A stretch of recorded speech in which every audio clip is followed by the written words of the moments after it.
अंदाज नया, माध्यम नया, पॉलिटिक्स वाला, आओ राजनीति करें। शारिक मछली और मछली परिवार इस समय सबसे ज्यादा चर्चाओं में है। चर्चा या दुष्चर्चा, आप कुछ भी कह सकते हैं। शारिक मछली किस तरह से देखते देखते मछली से शार्क बन गया ये परिवार और मगरमच्छ में तब्दील हो गया। इसने न केवल राजनेताओं के साथ साठगांठ की, अफसरों के साथ मेलजोल बढ़ाया और आम आदमियों को लगातार प्रताड़ित किया। इस मछली परिवार से प्रताड़ित लोगों की संख्या बहुत बड़ी है। अब जो कार्रवाई हो रही है वो तो एक लंबे अंतराल के बाद कार्रवाई हो रही है, लेकिन शारिक मछली का साम्राज्य कई लोगों की प्रताड़ना से भरा है। और यही शारिक मछली जिसके बारे में आज तमाम हिंदूवादी लोग आवाज उठा रहे हैं, इसका मामला शुरू होता है अशोका गार्डन के मां दुर्गा के पंडाल से, जिसको लेकर आज बहुत हिंदुत्व की बातें उठ रही है कि गरबे में प्रवेश न करें मुसलमान, मुसलमानों के साथ न खड़े हों, उनका हिंदू धर्मों में क्या काम। लेकिन शारिक मछली का एक विवाद अशोका गार्डन से वहीं से शुरू होता है जब मां दुर्गा के पंडाल में शारिक मछली की फोटो भाजपा के स्थानीय नेताओं के साथ नहीं लगती है और उसके लिए दबाव होता है कि शारिक मछली की फोटो लगाई जाए। और फोटो न लगने से इतनी नाराजगी हो जाती है कि वो एक शख्स की उंगली तोड़ देता है। इस विवाद के बाद उसे अगवा कर लेता है और वो केस 2016 से आज तक यानी पूरे 9 साल बाद तक न्याय के लिए वो शख्स भटक रहा है, लेकिन उसने हिम्मत नहीं हारी, अपने मिशन में लगा हुआ है। नमस्कार, मैं पंकज मुकाती, पॉलिटिक्स वाला के इस खास शो में आपका हार्दिक स्वागत है। हर धर्म में कहा जाता है कि कर्मों का हिसाब ऊपर जाकर होता है, लेकिन बदलते वक्त में हिसाब किताब का फॉर्मूला भी बदल गया है। अब ऊपर जाकर नहीं, नीचे ही कर्मों का हिसाब होता है। वैसे ही जैसे मछली परिवार का हो रहा है, हर दिन हिसाब हो रहा है, लेकिन अभी बहुत कुछ हिसाब होना बाकी है। ये तो गिनती शुरू हुई है। शारिक मछली के सताए हुए, उनसे प्रताड़ित, 9 साल से उनसे पीड़ा झेल रहे एक पीड़ित आज पॉलिटिक्स वाला के स्टूडियो में मौजूद है। हम राजेश तिवारी जी से आज बात करेंगे कि 9 साल से किस तरह से वे शारिक मछली से प्रताड़ित हैं, किस तरह से नेताओं ने, पुलिस ने, प्रशासन ने और सत्ता ने मछली का साथ दिया। और राजेश जी आज तक मछली पर कार्रवाई को इंतजार में हैं। इनकी कहानी बिल्कुल फिल्मी है। इनको प्रताड़ित करने की शुरुआत 2016 में हुई।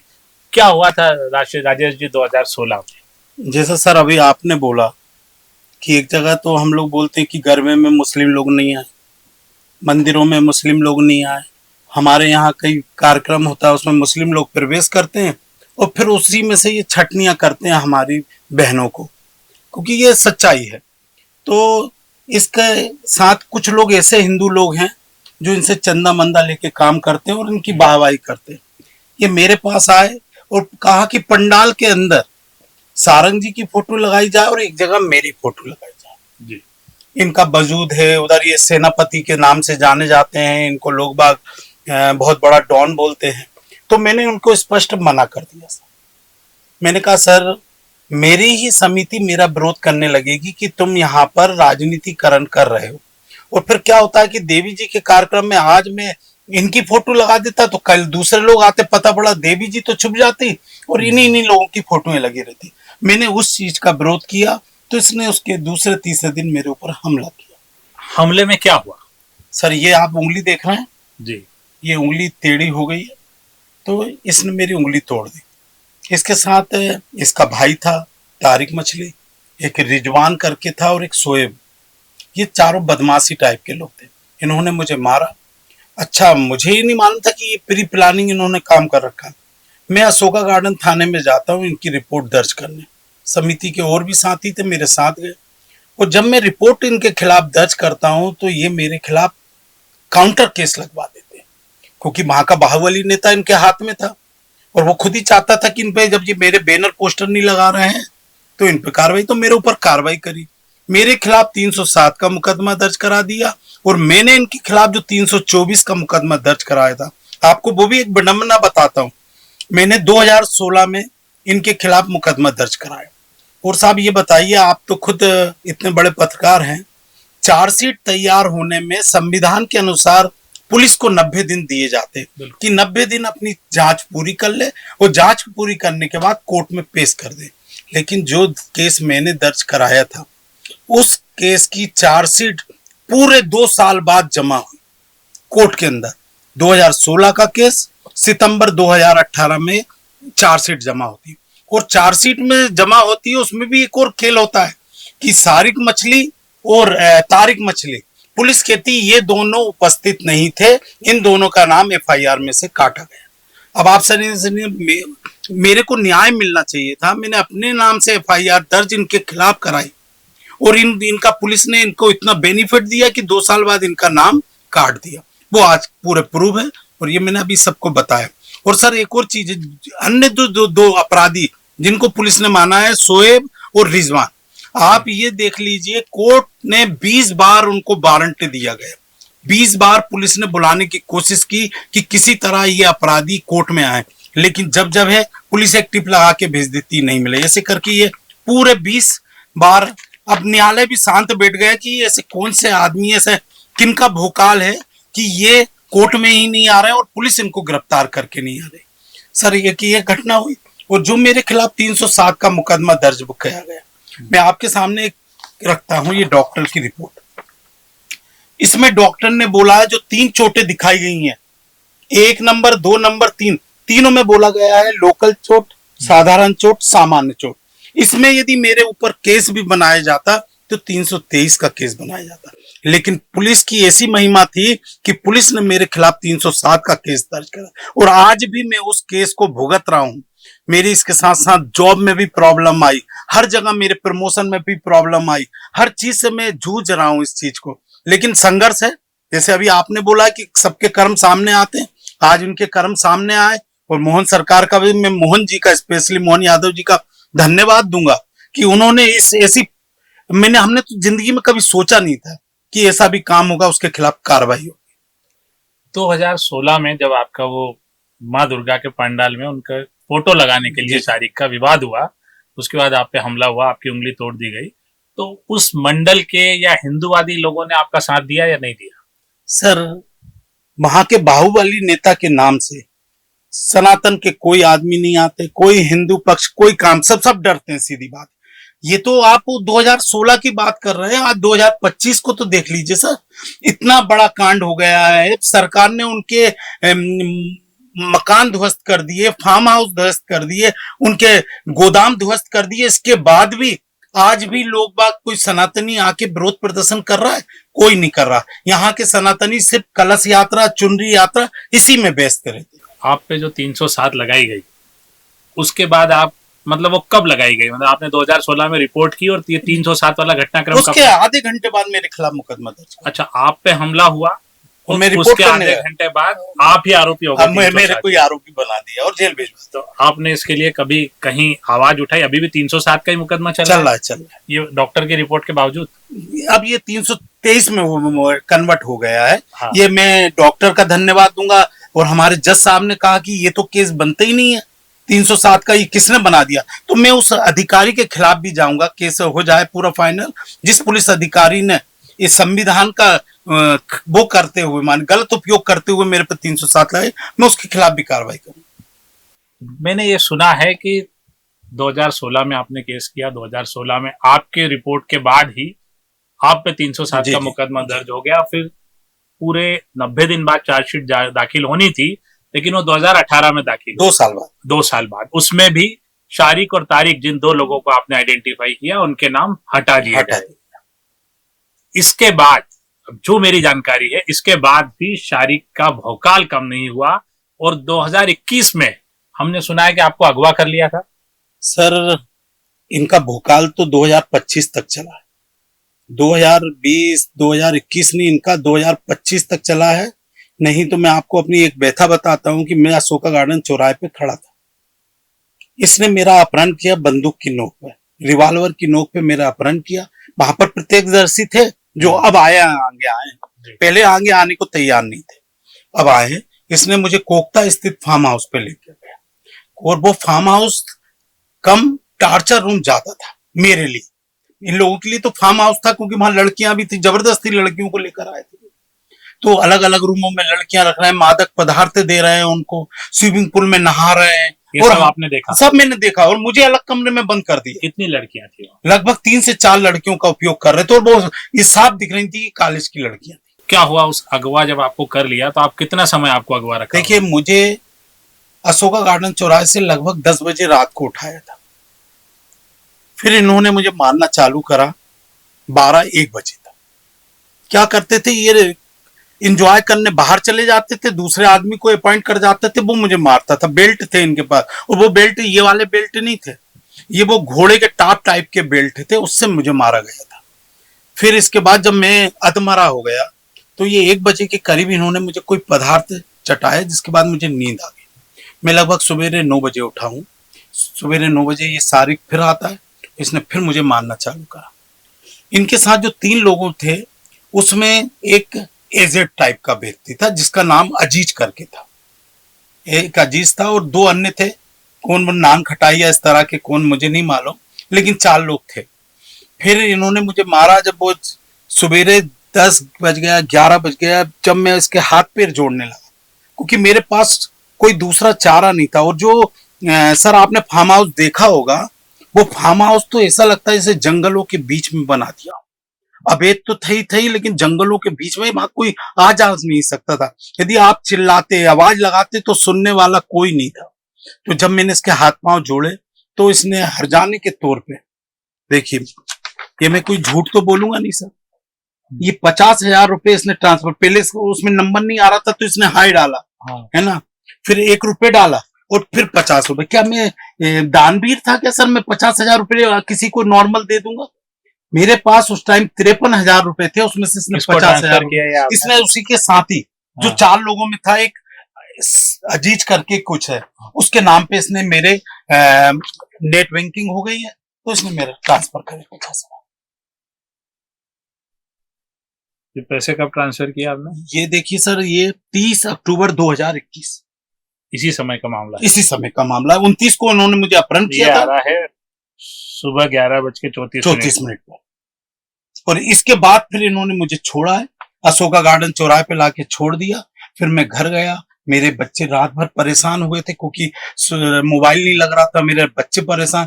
और जब इन्होंने मेरे ऊपर 307 और कई केस लगा दिए थे तो मेरे बच्चे भी इतने डर गए थे, तो कहते थे पापा इन लोगों से लड़ना मुश्किल है, आप अपनी ईमानदारी सब कुछ छोड़ दीजिए, आप इनसे नहीं लड़ सकते और हमारी भी जान को खतरा है। तो सर मैं 2021 के बाद से इनके सामने नहीं आया, लेकिन अंदरूनी तौर पे मैं प्रार्थना करता था हनुमान जी से कि भगवान आप न्याय जरूर देंगे। इस मामले की अगवा किए जाने की रिपोर्ट भी आपने दर्ज कराई? मैंने मेडिकल तो कराया था सर, और मैंने अपने बेटे को भेजा था, तो इन लोगों ने स्लिप तक लेने से मना कर दिया था थाने वालों ने। कौन सा थाना? अशोका गार्डन था। नहीं लिया? नहीं लिया, तो उसकी रिपोर्ट नहीं हुई? उसकी रिपोर्ट लेते ही नहीं। इसके नाम का तो एक भोकाल था सर पूरे भोपाल में। आप बिलखिरिया थाना जाके देख लीजिए, बिलखिरिया के कितने लोग परेशान हो रहे हैं। बिलखिरिया थाना, ऐशबाग थाना, बुधवारे में तो ऐसा लगता है कि पूरा बुधवारे ही इसने बसाया हो। सर मैं आपसे एक बात बोलना चाहता हूँ, ये जो कोकता क्षेत्र में 1-2 परिवार थे मुस्लिम, आज मुस्लिमों की वहां तादाद देख लीजिए, ऐसा लगता है कि छोटा पाकिस्तान वहां बसा दिया गया। किनने बसाया? इन्हीं लोगों ने बसाया। ये जो होते ना डैम दिए जाते हैं ठेके पे मछुआरों को, ये शासन की नीति की मछुआरों को दिए जाते हैं डैम। ये कौन से मछुआरे हैं? इन पूरे डैम एक जगह नहीं देने थे। मानजो एक सरोवर डैम वहां का कब्जा लिया, कहीं सब जगह इनका। सर वहां पर जाकर कोई बात नहीं कर सकता, कोई मछली नहीं पकड़ सकता, इतना इनका आतंक। इस मामले में क्या राजनीतिक सपोर्ट भी रहा है तारिक और मछली परिवार के साथ? क्यों नहीं रहा है सर? पूरा राजनीति। एक मंत्री जी तो इनके पिताजी की वीर गाथाएं सुना रहे थे सर, आप भी देखना। ये सारिक मछली के पिताजी सारिक भाई के वीर गाथाएं सुना रहे थे, जैसे उन्होंने देश की आजादी के लिए लड़ा हो, उन्होंने वहां पर गए हो, कश्मीर में लड़ने गए हो, झंडा फहराने गए हो। ऐसे शरीफ भाई मछली वाले थे, उन्होंने हमारे संगठन को 250 गाड़ियां दी और उसका पैसा नहीं लिया। अरे भाई पैसा नहीं लिया तो क्या ये सौदा कर लिया था कि ये हमारी 2,500 हिंदू लड़कियों का यौन शोषण अपने बच्चों से कराएंगे, हमारे बच्चों को ड्रग्स से देंगे? क्या इसलिए उन्होंने 250 गाड़ियां फ्री में दे दी थी? मैं ये पूछना चाहता हूँ सर उनसे, उन मंत्री जी से जो इनकी वीर गाथाएं सुना रहे थे। अभी भी मंत्री हैं? क्यों नहीं है सर? शिवराज के टाइम तो वो बाहुबली मंत्री हुआ करते थे, लेकिन आज हम इस बात की खुशी है कि मोहन सरकार ने उन पे अंकुश लगाया। हम ये मानते हैं कि मछली परिवार की जो तानाशाही है, जो भोकाल है, जो प्रताड़ना है, जो बदमाशी है, उसके पीछे सत्ता का कोऑपरेशन भी है, एक कोऑपरेटिव तरीका भी है, और प्रशासन और पुलिस का खेल भी है, जिसकी सजा राजेश तिवारी जी भुगत रहे हैं लंबे समय से। आपने इसकी शिकायत कभी दिल्ली में भी की? जी, मैंने अमित शाह जी को कंप्लेंट की है। कब? ये मैंने 2016 में करी थी और लोकायुक्त विभाग को भी करी थी, उसका बाकायदा प्रूफ भी है। ये लोकायुक्त विभाग को मैंने करी थी 2016 में, और बाकायदा मैंने अपने हाथ से लिखकर अमित शाह के ऑफिस में जमा करके आया था 2016 में। इनका आतंक था, इनके बाहुबली नेता का आतंक था उसके। तो दिल्ली से कोई आपके पास जवाब सर जवाब तो क्या, उसी के बाद से तो मेरे को प्रताड़ित और करने लगे। मेरे ऊपर जो झूठे केस लगाए गए उसी के बाद की सीरीज। राजेश तिवारी जी ये बता रहे हैं कि उन्हें प्रताड़ित किया गया लगातार, एक ऐसे मंत्री की शह पे जो शिवराज सरकार में भी मंत्री रहा, जो अभी मोहन यादव जी की सरकार में भी मंत्री है। लेकिन इनका यह कहना है कि मोहन यादव जी के मुख्यमंत्री बनने के बाद शारिक जैसे लोगों पर एक्शन शुरू हुआ है और इनकी भी हिम्मत खुली है, और ये भी सामने आए हैं, और शायद अब ये आपको जो अगवा किया गया उस केस को भी वापस करने की कोशिश करेंगे। सर मैं तो ये चाहता हूं कि मेरा केस दर्ज हो। मैंने गलती कर दी क्राइम ब्रांच में ना जाके अशोका गार्डन थाने में। मैं तो अशोका गार्डन थाने को तो सारिक मछली थाना के नाम से जानता हूं, क्योंकि उसका तो वहां पर कोई रिपोर्ट लिखने को तैयार नहीं। आज मुझे 30 दिन हो गए हैं सर अपनी व्यथा को बताए हुए, लेकिन 30 दिन में सिर्फ मेरे से जानकारियां मांगी जाती। आप अपने बच्चों के कथन दिलवा दो, आप कोई आई विटनेस ला दो, आई विटनेस ला दिया। आपने उस टाइम कहीं ट्रीटमेंट कराया होगा तो मैंने कि ट्रीटमेंट का भी ला। अब इतना सब कुछ दे दिया, लेकिन वो डीसीपी साहब को मालूम नहीं किस मंत्री का, किस नेता का, किस अंडरवर्ल्ड के आदमी का डर बैठा हुआ है कि वो मेरी रिपोर्ट ही दर्ज नहीं कर रहे हैं। कमिश्नर ऑफ पुलिस ने 2 बार बोला, additional commissioner of police Avadhesh Goswami ji ने उनसे 2 बार बोला भाई रिपोर्ट दर्ज करिए, लेकिन वो डीसीपी साहब प्रतिदिन क्वारीज निकालते जा रहे।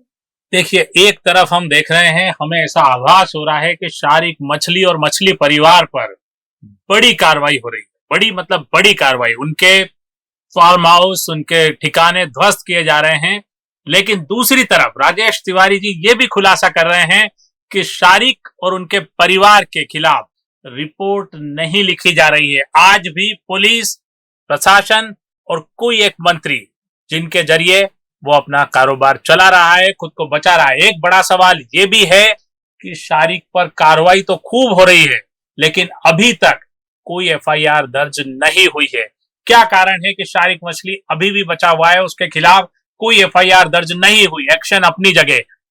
हम मध्य प्रदेश के मुख्यमंत्री मोहन यादव जी, जिनके प्रति राजेश तिवारी जी का भी मानना है कि बेहद अच्छे आदमी और उनके कारण हिम्मत बढ़ी है शारिक के खिलाफ फिर से केस दर्ज करने की, वो गृह मंत्री भी हैं, उनसे फिर सिफारिश करेंगे कि ऐसी जितनी भी शिकायतें, हमारे पास और भी लोग आ रहे हैं जो ये बता रहे हैं कि मछली परिवार ने किस तरह उनको प्रताड़ित किया। अब उनकी मोहन यादव सरकार में हिम्मत खुली है, तो हमारी गृह मंत्री जी से गुजारिश है कि वो ऐसे सारे लोगों की शिकायतों पर भी ध्यान दें। आप ये बताइए कि अभी भी कोई डर है आपको किसी तरह का? कुछ लोग आपको धमका रहे हैं? नहीं, मेरे को तो नहीं धमका रहे, लेकिन मेरे परिवार वालों पे फोर्स डालना है केस वापस लेने का। और जो पुलिस इतना टाइम दे ही इसीलिए रही कि आप किसी भी तरीके से इनको आप रिपोर्ट दर्ज कराने से रोका जाए, और यही कारण है। सर आज आपने एक निजी चैनल पे सारिक मछली का इंटरव्यू आ रहा है, आपने भी देखा होगा या नहीं देखा होगा। वो उसमें कह रहे हैं कि मेरे खिलाफ झूठे आरोप लगाए। सर हम लोग हिंदू धर्म को मानने वाले लोग, हमने जमीन को अपनी माता माना है। क्या हम लोग अपनी जमीन को कब्जे में कर सकते हैं? इन्होंने तो हमारे देश की जमीन, माने आप ये देखिए कि एकड़ों के हिसाब से इन्होंने हमारे भोपाल की जमीनों पे कब्जा कर रखा था, जो मोहन यादव सरकार ने तोड़कर बताया है इस देश की माटी को आजाद कराया देखा जाए तो।